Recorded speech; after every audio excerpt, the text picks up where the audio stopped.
Okay, so Rachel and I are representing the Design Review Committee, and the rest of the team is John Davis, Jennifer Rich, and Hallie Hill. And we really scheduled this for when the boards were ready, not when the whole team would be present. So we wanted to get you the design as quickly as possible. And if you were at the 25th anniversary last week, which most of you were, you saw a couple of these images were there.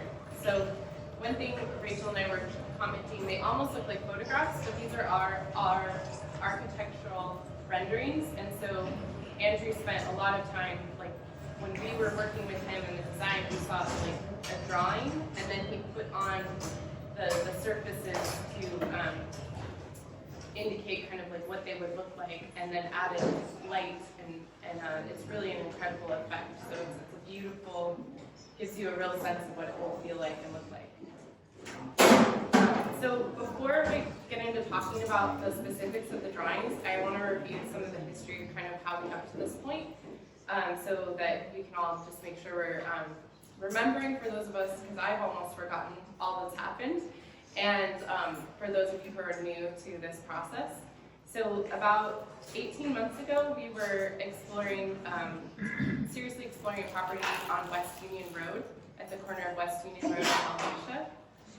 It was about 5 acres, and we realized early on in the process that in order to figure out if this was going to be a viable property, we would have to do this big application and pre-application with Washington County. And in order to do all of the things that are required in the application, we would really need to get an architect on board. So we ended up kind of halting, well, that process was going on. We had to start a side process and find an architect. So then we started interviewing architects, and through that process, we decided we wanted to have a design architect who was experienced with Orthodox architecture, Orthodox Christian churches. And then we wanted to have a local architect who could deal with the day-to-day things on the ground, knowing the county regulations, work with the construction crews, and be like with the general contractor. So it ended up just being this, you know, okay, now that a domino effect, like now we have to find an architect, now we have to find a local architect. So we interviewed architects, and we chose Andrew Gould, who has designed many Orthodox churches across the country as well as some internationally. And he is in Charleston, South Carolina, and most of the churches he's built or designed are for the Slavic tradition, or for monastics. So they've been a little bit smaller in scale, but he's also designed larger churches in other traditions and things like that. So we felt really confident with his experience, his knowledge, and we really liked a lot of the buildings. We got reviews also of people that had hired him, and they really were happy with their designs. And there's a lot of reasons that we felt really confident with that choice.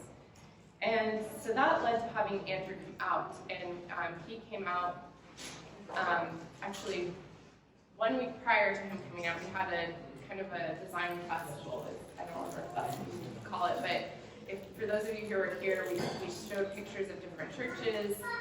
We talked about different elements. We asked, what are things that are really important to you? What kinds of looks do you like? What are you thinking about? Because we wanted to kind of get a sense of the direction of the community, in addition to some of the things that we just knew. Like, we knew we wanted to have a traditional Byzantine church. We weren't going to be starting, like, okay, what kind of building do you want? We knew we were going to start with that.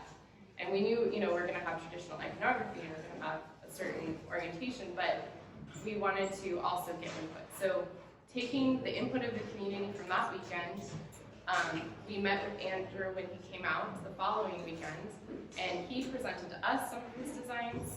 He also worshiped with our community. He went and visited the site. He talked with us extensively. We met with him for about 3 hours one day and 3 or 4 hours the next day in person, going over all of the typical things that have to be decided. And he took that, and it's a really interesting thing. We decided to call our committee the Design Review Committee, not the Designing Committee, because we really trust the architect to do the designing. And then the function of our team is to take what he presents to us and proposes and advocate for the needs of the community. So we know our community. We know the demographics of it, what it's like to be in Portland, Oregon, and so we would talk about things about lighting. They were like, we want more light, or to say like a young family room is really important to us, or figuring out some way to make it a good space for young families as well. And so like those are things that we did on our part, is to keep bringing forward the needs of the community as he's showing us his designs.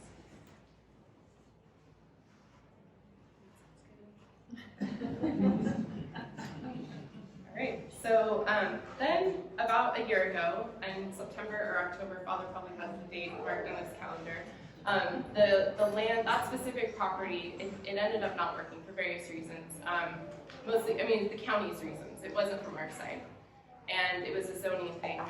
And so we weren't going to be able to pursue that land. So then we had this idea. We're like, okay, what do we do? Do we just stop the process that we've already started?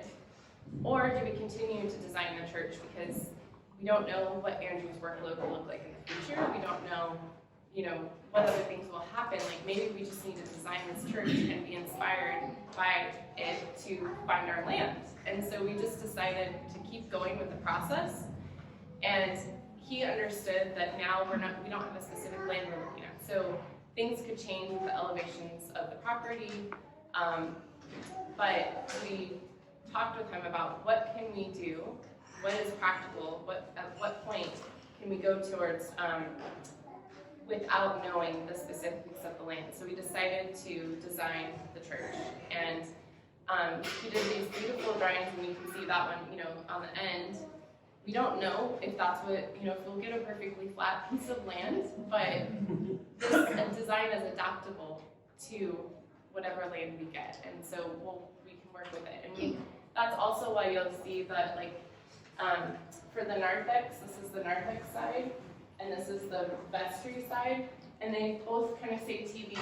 They're not fully designed, partly because of the property we get. Maybe you'll enter through one of the sides. Maybe you don't enter through the absolute front door. Maybe it'll have to be, a stairs and a ramp or some other thing. So we didn't really worry at this stage about completely designing those elements out. So there, we went, I think, all the way up to the point that we could without knowing what the site is going to be. So mostly what we've been focusing on is what you see in these images, which is what does the church look and feel like from the name, the main body of the church. Okay. So I'm just going to say a couple more things, and then we'll open up for questions. So one of the things that Andrew, after worshiping with us and also kind of taking a look around Portland, Oregon, and the surrounding areas of what fits, what would look. One of his things is he's always trying to build a church that looks like it's historical to the place. He wants it, once it's built, for everybody to say, oh yes, that fits there. Is that a historical building? How long has that been there? And so he's really trying to understand, our architectural history, which, let's face it, is very short. So, so he kind of has a blank slate with the Northwest a little bit, but he was, looking around, and he feels that a basilica would kind of meet our needs the best. And yet we really wanted a dome. So you can see how he's combined the two. So this is standing on the solea looking back, and this really looks just like a basilica with the, which is like St. Demetrius of Thessaloniki, or there's a lot of historical churches that are the basilica style. Well, do you want to describe what that is? Holy Trinity in Portland, Oregon. Do you want to describe what a basilica is, just the 10-second version? I mean, I guess this image is the best. It's a long building without a dome, and how else would I describe it? It's just it typically has those two side aisles. Yes. Well, it looks like our floor plan just without the dome. Yeah. So this is a basilica style, but we asked for a dome also to kind of make it a cruciform. So we are able to blend the two in a way that is, it has integrity as design, and the dimensions are right and appropriate for, because he has all these things that he knows. He's like, we were like, let's put a window there, and he's like, that doesn't work, So it's really amazing thing. He's really pleased with the design as he started getting to work with our desires and our requests, and then what he felt was appropriate. You can see the wooden. We wanted to have some exposed wood, and so like that's one thing that on the roof that we have, where the walls are going to be. These are going to be prepared so that we can do iconography eventually. So they're a blank slate for the iconography. Another element that was interesting is we did talk a lot about windows and light and how many windows, and we decided to, with Andrew, he suggested having a western window, which is, you can find an example of that in Hagia Sophia in Constantinople. So there's some things that, we are always trying to look for a historical precedent, like instead of just saying, oh, we would like this, and he was always like referring back to images. He's like, okay, I know what you're talking about, and actually here are some examples of how this iconostasis has been done in the past, or this is a historical way that they've done the side aisles. Another thing I wanted to mention is that it has about the same amount of seating that we have in our current church, but it has a little bit more open space. So the side aisles are pretty wide. I think the best image for seeing what the side aisles look like, right now, he selected from his program different furniture that we can put in it. And so these covered, these benches that actually have storage in them is what we chose for the rendering. But you can see that it's a wide space, not intended just for walking, but also for standing and for people to worship in that space. Can I just point something? Yes. So if you look at the images and you look at the floor plan, right now on the floor plan, chairs are only being shown here. And in the side aisles, there are benches along the walls. And in the transepts, it's open space just with some seating with some built-in chairs on the edges. And all that seating that's there equals about the amount of seating that we have in our current church. So to give you an idea of how much more space this is open, this is open, this is open, and this is open. So there's plenty of space for people who want to stand, or maybe some families with younger kids just sort of want to gather around, or people. So there'll be lots of different seating and standing options in the new space. And if we wanted, we could always add more chairs in the transepts or not, but this gives us lots of options in the new space to sort of, everybody should be able to find a place they feel comfortable. I was just going to mention this nave is 150%, is that right? 150% of our current nave, to give you an idea of the overall space we have. I think it's about 4,500 square feet, our current is about 3,000 square feet. So, I think we'll just go over really quickly which perspectives you're looking at, although many of you have already come up. So this, this is looking from the right choir. So like where Melanie and her choir are standing, they would be here today, and so that's looking across and to the back. This is looking from the solea to the back. So if you're standing about here and looking to the back of the church and the central door, for the entrance, and now standing at the entrance into the nave, looking at the iconostasis, and then this is just standing, moving to the right a little ways, so you're standing about here, in the little side aisle, and looking up to the front of the church. And then you can see the floor plan and the outdoor side view. So, with that, any questions? Lisa? I have two questions. First one is there going to be a permanent baptistry built in there? And if so, where would that go? We have discussed that at our last meeting. Yeah. Oh, sure. The question was, is there going to be a permanent baptistry in like an adult, for a spot for adults? And we did discuss it at our last meeting. Yeah. But I think we were going to. Yeah, for that, he was kind of open to whatever traditionally had been in a narthex, but also more recent traditionally to have it in like a transept. So that's something that's sort of open. But that's probably a bit further down the line with the design. The second question is, it looks really narrow, and as I'm looking at the seats, there's only 5 across. So that precludes a lot of our families from all being able to sit together. is there a possibility to widen it somewhat to make it accommodate like 8 seats wide? Well, the front 2 rows actually have 10 and 10 and 10 and 10. Okay. So that they get cut off from the view, but these rows here But we have are a lot 10 of, and 10. So there's seating for 40, pretty continuous, right up in the front. We have a lot of young families that are like 6+, so that automatically rules out all of the 6+ person families from being able to sit together. Can I add something real quick? They never sit together. Can I add something? Real quickly about chairs, guys. Don't get hung up on chairs right now. Don't get hung up on seating.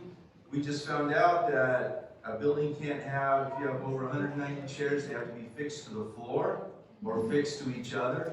So this is going to hold a lot more than 190 chairs. So right now, looking at that, let's not worry about that. When we start building a church, we'll figure out what kind of seating, but we have to meet fire code. They're going to have to be a certain kind. We can't use what we have in there. So I'd say we don't worry about chairs right now. That is true, and I mean, we did want with the rendering to, we definitely want movable chairs so that we have the flexibility that we have now. We want to maintain that. But we also are dealing with that some of them will have to be attached to each other, some of them will have to be perhaps fixed to the floor in order to meet fire code. So the seating it has to be worked out. But in terms of the question about the proportions, that was something that Andrew gave us a big education about, which is sound is much better if it's more high than wide. And so you see the proportions of the height compared to the width here. That's what will produce good sound. Another thing is that having the exposed traditional beams also sort of limits the size and how big you build the church. Right. So if we built with steel, if we built everything with steel and did something more of a modern way of construction, then it could be any shape we want. It could be 100 feet wide. So. Right, so we can't say, oh, we would just like it like 4 feet wider, because then that changes everything about the height of it and the other proportions. So we've had those conversations back and forth about, well, we want this over here. So I'm going to go to some other questions. I'll come back up front. There was one over here. Father Matthew kind of answered it slightly. I used to go to Holy Trinity like 10 years ago, and we have in Portland we have like Pioneer Square and 2 other areas that are fall in the kind of residence area. And I have this book from UCLA that has Byzantine architecture in it. And I guess my question was more about that residence. There's certain angles that are related to it, and a lot of times it's from the auditor. It relates to what is in front of that. And they found ways to, the Greeks have found ways, instead of having that echo effect, having it more carry on without the voice coming back. And so the comment was about sound resonance. The distorted part. Yeah. It's a technique. Yeah, and that is correct, that in the historical churches, the way in which sound, there are a number of different diagnostics you use for sound, and Andrew has an excellent article about this that teaches us all about how sound works within a church. And I think about a year ago, we had some presentations about it. And that is one of the reasons that we wanted to choose him too, is his expertise with acoustics. We're really impressed with that. Okay. There's 2 techniques of outside and inside the building. Right. Did you address the little gray and gloomy days of Oregon? Because all the windows look very high up and small. So the question is, can you address the gray, gloomy days of Oregon? And the windows look small. Is that what you're saying? So first of all, it looks like we're having a different kind of Oregon from my point of view. So we're anticipating the effects of global warming to continue. No, we discussed this at length, and there are members of the committee that felt that we should have fewer windows than are here, partly because of the iconography, and wanting to, many of the historical churches have very few windows, and they favor having space for the iconography. Another thing that we talked about, and Andrew said, he's like, in his experience, it doesn't really matter how many windows you have. If it's a gray day outside, it's going to feel like a gray, gloomy day inside. If it's a bright, sunny day, it's going to feel bright and sunny. That's going to translate regardless of the number of windows. But with that was a concern that was brought up many times, is like, it's not light enough and we need a lot of light. And so windows were added to the design, including the western window, and even enlarged. But I think it's really important to, like, we do have quite a bit of light coming in and also reflecting within the dome and then coming down. But the light of the church is like really, it's not about what's going on outside, it's about what's going on inside. And so the iconography will really also impact that, as well as the light colored walls. So anything you want to add? I was just saying, that's one of the reasons too, that in the renderings you see such warm hues. We want to be really careful, so the walls aren't going, it might be years and years and years, might be another generation before we get icons on them. In the meantime, it's going to be a soft white, not a cold gray white. And some of the options we're looking at for flooring are warm colored floors, wooden chairs, the exposed wood, so that whatever light there is in our current space too. We don't have like lasting white walls, they're soft. And so in a way, the lighting here is similar to what we have now, which is the lights all around, the windows all around the church. And even that's not that common. If you go to other churches, they don't have big windows. So we are hopeful that between the warm hues of the services indoors and the lighting that we do have, which is pretty much in all directions, that we'll get some nice diffuse light, make you feel cozy. There was another question up here. So my question has more to do with the sides. So I appreciate that we're trying to incorporate like standing and sitting rooms. I know that's been a topic of discussion multiple times within our parish. My thing is, and I understand if it's mostly structural, but it's hard having gone to churches that have a lot of pillars, and especially with the big pillar that's blocked right there. Anyone who's standing within a specific radius cannot see the front. And I had a really hard time, and maybe it's just a personal thing, but like I struggled a lot going to parishes where from like very large wings on the sides, you can't see anything happening at the front. That was challenging. Is this kind of like, this is the only option based off of the architecture of the church, or would there be a way for us to kind of tone that down a little bit so it's less obtrusive to viewing? Yeah, no, it's a great question. So for anybody that just wasn't able to hear it, she projects so well, but so she's asking about the visibility, especially if you're behind this pillar and any of the pillars really. She's asking about the visibility affected by these large pillars, and if there's any leeway in our design. So we've discussed that a lot in the committee, and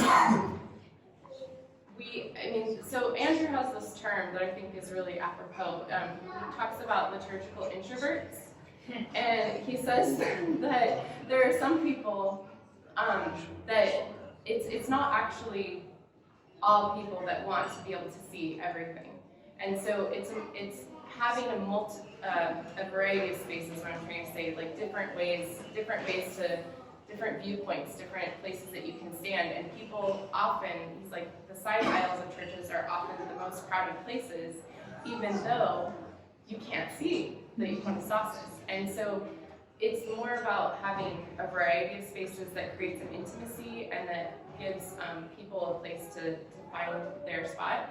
We can't really, because of the support of the dome, we can't really play with that. We did narrow some of the other pillars. That was a conversation that we had.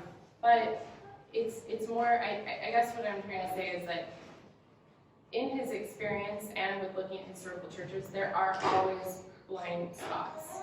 And that people continue to choose those spots to stand based on also just their interaction with the liturgy. Like, it's not, because it's an auditory experience and an interior experience as well, like they're not necessarily so important about seeing the front.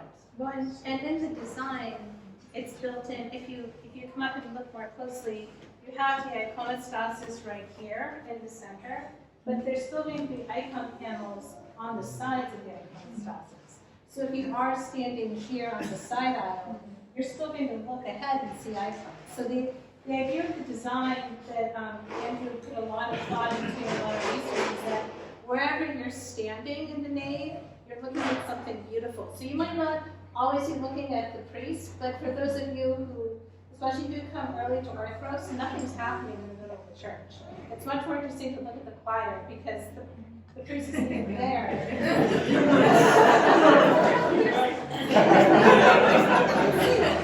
But the design is, you can come and look more carefully at the drawings and take a look through the arches and see what you see.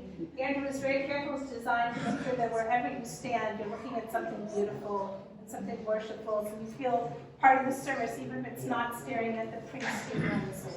And in one of the things that he pointed out, and then I affirmed when I went traveling, is he said that in historical churches, Byzantine churches, there was, if anything, a tendency towards more columns, even unnecessarily structurally needed. And I saw that when we get to the Church of the Nativity here in a few weeks. It actually has 2 rows of columns, and the columns are very closely spaced, not structurally needed. So it's part of that is an aesthetic where in our modern times, because we're able to have huge spans of steel, we're able to make these big wide open spaces, but we also don't have this more traditional aesthetic. So that at least for myself was kind of a learning experience to understand, oh, this is actually seen as beautiful. And when we look at this, we can also say, yes, it is strikingly beautiful having those arches and pillars, but it does present that problem as well. Well, I just say, I've been to Rome, and it has a largely Romanesque aspect to it, but also Byzantine. I absolutely love the architecture. And you were talking about the size. I think the people who really want to be able to see the altar, the central area would be about a third of the congregation, and then the north, the one where you have the cross in the middle, so one's the high part and the low part, that would about almost double the space. So about 2/3 of the people will be able to see directly, and then people who want to be a little more introverted could be on the wings there, and that'd be another third, another, increase of the size of about 1 time. So it'd be maybe 3 times bigger. So it looks like 2/3 could see it directly, and 1/3 would be able to see It would also be a way for families that tend to go in and go out based on children's behaviors. Sure. It's a very quiet and subtle way to go in and out of the space. There would be large glass doors at the end of both of those. Yeah, looking in the back of both side aisles, there are doors leading out as well. So there's a center and then there are side exits as well. We had a question from. So is Andy trying to plan to incorporate our existing iconostasis into the design?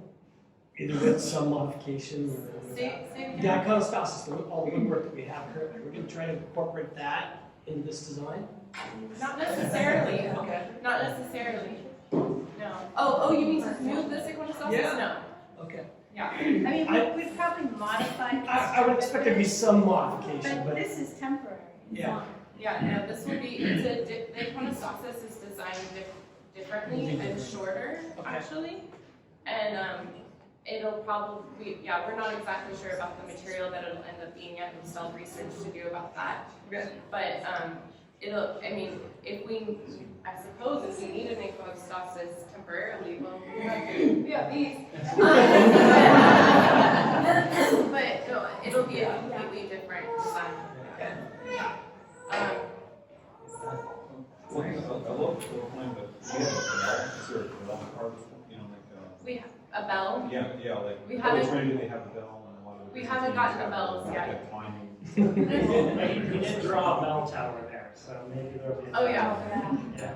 Okay. But just to be clear, that's completely his own visualization. That hasn't been reviewed by the design review committee at all. It's just something for us to get an idea of an exterior. Right, when we met, we only worked on the inside of the nave. We didn't do anything really, barely looked at the narthex on his program, and then the altar, but we didn't design those and we didn't look at the outside. So that's based on what we built inside or what we decided inside. He made a rendering of the outside. Beth, did you have a question? Oh. Anybody else? Robert? So you mentioned, kids and going in and out. is there going to be a space dedicated for young family room type activities? And is there a way to make that, I mean, one upside of the way it's here is there's actually a lot of visibility into the church. What are the thoughts about incorporating something like that here? So the thoughts are that, and again, this hasn't been designed out, so we don't know exactly how it'll work, but the thoughts are that these will be, you know, large glass doors with large windows on the side. So almost a wall of windows, basically, when it's... And he was talking about basically 4 doors width of glass. But the view from those is going to be like Here like and Anna here. pointed out on the side, but the second, you're not going to be able to see anything. Is there I mean, is there a way to incorporate that and make it, you know, a balcony at the west window, or put it so it's not just that single central door? Is there a way to make a window there? Any options and flexibility there? Yeah, I mean, there are always options and flexibility, but just to finish the idea here is that our narthex is very small right now. Right. And it's off-center. And it's off-center, so our narthex is more like this, I guess. Yeah. And then the door. So the idea is that the narthex would be much, much wider, and these would be kind of like alcoves that would function kind of as the young family room does now. And then if you're entering here, you would light your candles, and most people would just go in here, and then these spaces would be preserved for young family use. There are a lot of reasons, and we've talked about it a lot, about like why that might work better. But there's lots of options. If we decide as a community that we absolutely want a dedicated space that is apart and that is central, then we have to go and discuss that more. But we wanted the narthex to be central, to be centered on the entrance of the church. And because of the design, the basilica design, that means that we're either in the side with the young family room, or like as you say, up above. But we have not discussed 2 floors. I like the upper above idea. Some initial feedback we got was the idea of carting kids up and down stairs presented some challenges. So, but we didn't really finish that conversation.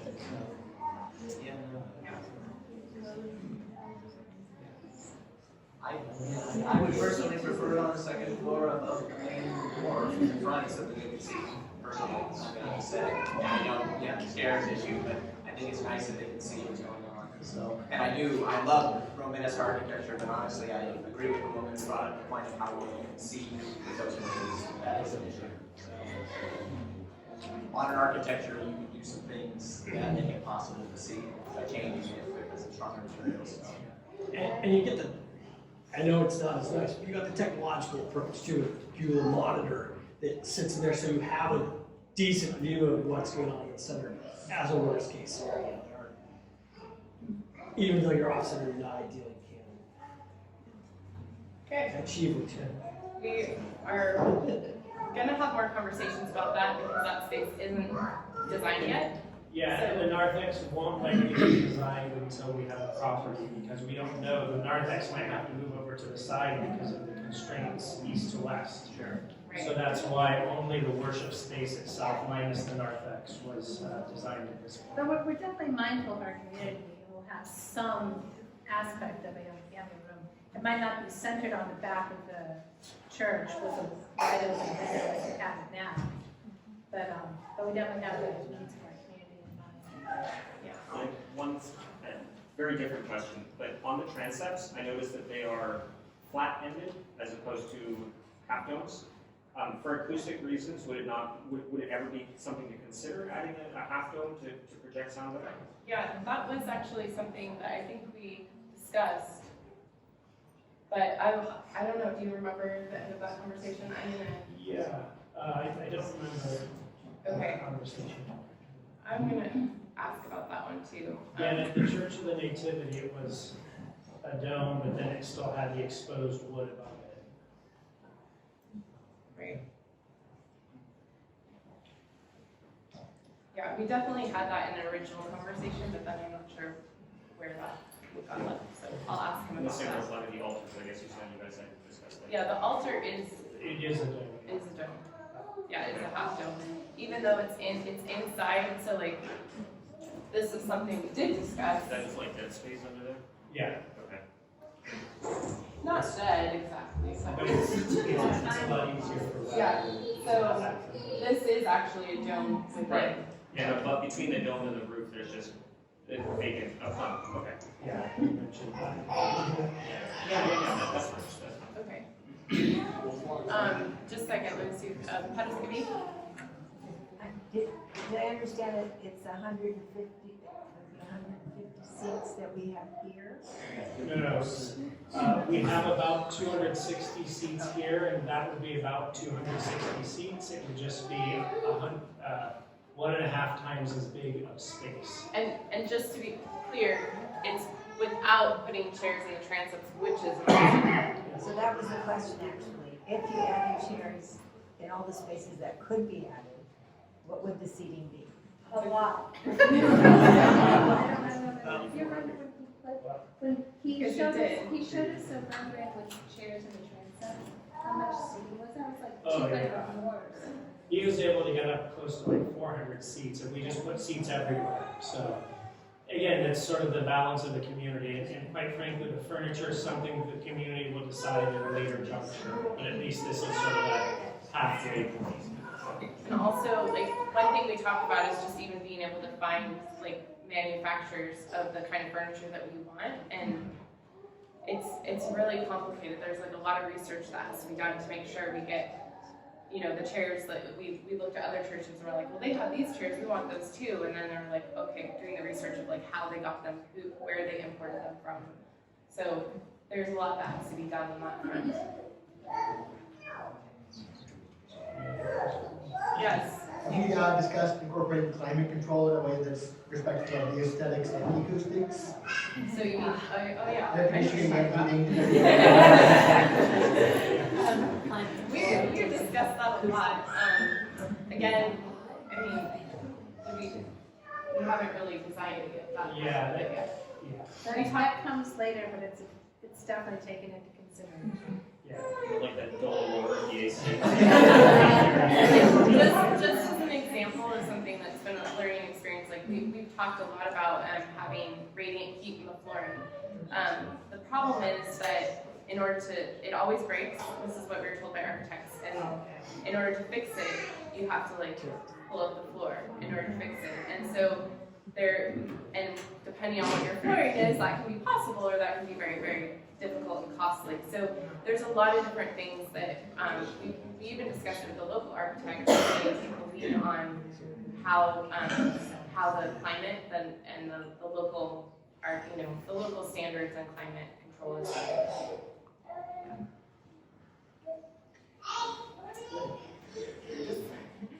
Okay, there's 3 more questions of people that have already asked questions. So anybody who hasn't asked a question that wants to ask a question? 4 questions from people who have already asked questions.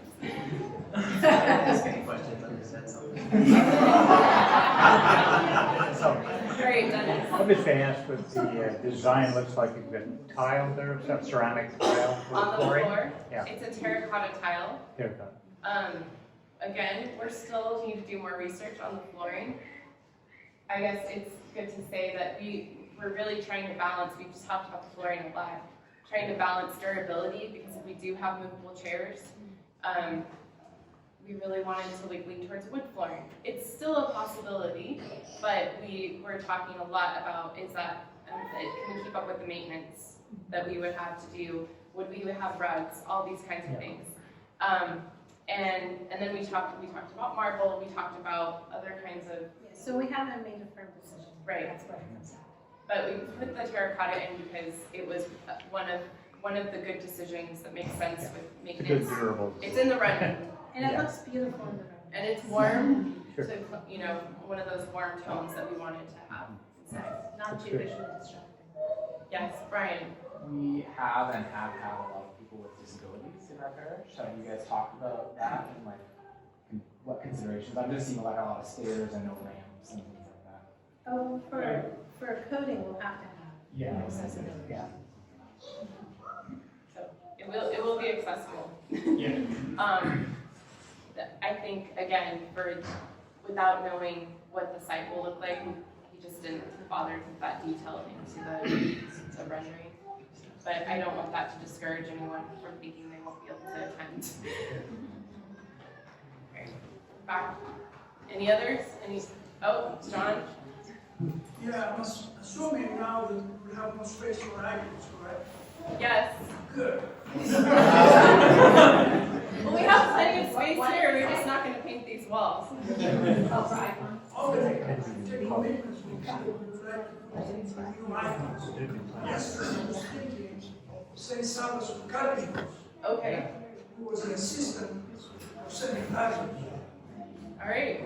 And our first phase is looking for the commitments towards the building of the structure. I know. Once we have the property, but yes, definitely. He's already planning. Yeah. I have you down for St. Saba. Yes.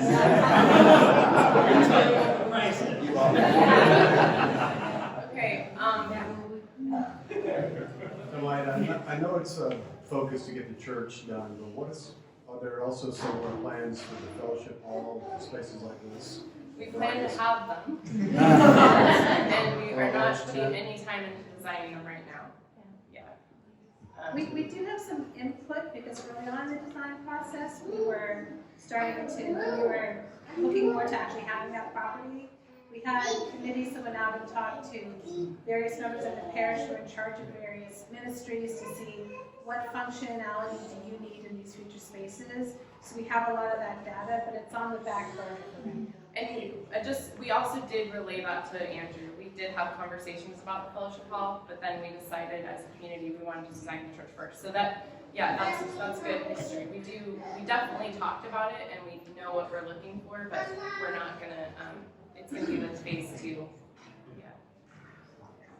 Yeah, I was just going to say, we have a pretty clear idea of what square footage is needed for all the rest of the spaces. As far as where it sits and 2-story, 1-story, this here, and where, none of that conversation has happened because we don't know what site will be at. Okay. Okay. I just want to thank you for all your hard work.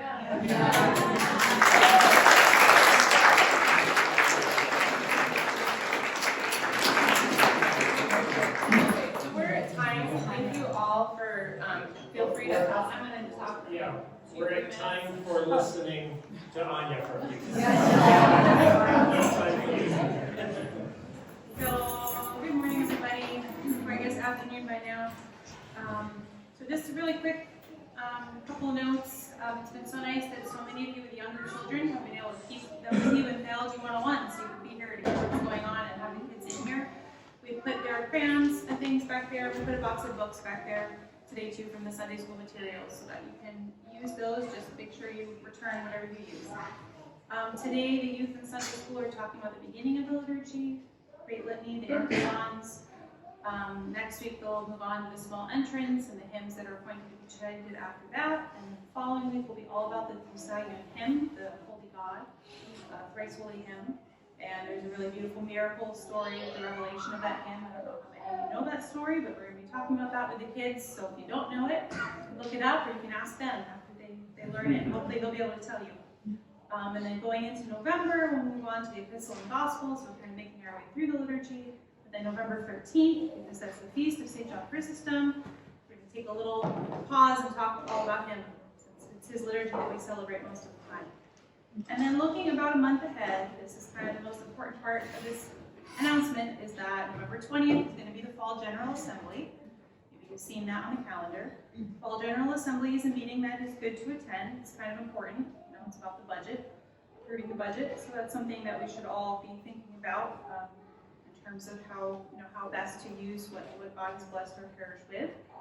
And in light of that, we are going to be offering childcare during the meeting for any families that need childcare. There will be no Sunday school or Theology 101. We'll all eat fellowship together and go to the meeting, and whatever kids are going to be around here, come in here and we'll do a little lesson and stuff with them. And we will feed them again too, so the meeting is long.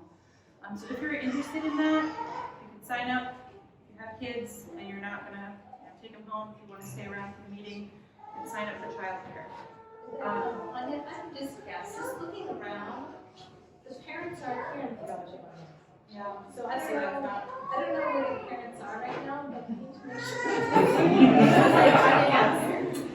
There are some parents here, and it'll be emailed out as well. And then in terms of youth events coming up, looking again about a month ahead, so the day before the General Assembly, November 19th, Father Matthew is going to be blessing us with a presentation about the preparation of the holy gifts, the proscommunity, the liturgy of preparation. And that's going to be an opportunity that is going to be open to the whole parish. So we're providing it as part of youth ministry, for the kids. Original thought was because they're learning about the Divine Liturgy for them to be able to see this, but we would like anyone who is interested to come. And there are going to be more details about that. Sounds like it's going to be after Vespers, but we'll let you know what time and all of that. And then next week, Junior Goya and Goya are going on their annual corn maze outing. So if you have a child in that age range, you should have gotten an email. And if you're not getting emails for some reason, you want to be getting them, as always, let us know. But that was kind of the main things to be looking forward to, or about a month out, to give you time to plan. But if you need childcare during the meeting, let us know, and please come on November 19th for the presentation about. That's preparing of the loaf of prosperon for the liturgy. And so if you have any questions about any of that, you can let me know or Shannon know. And otherwise, Sunday school is wrapping up. So if you have a child in the younger classes, you're going to need to head over to the nave to pick them up. Thank you very much, Anya. I understand it's your birthday, so we'll wish you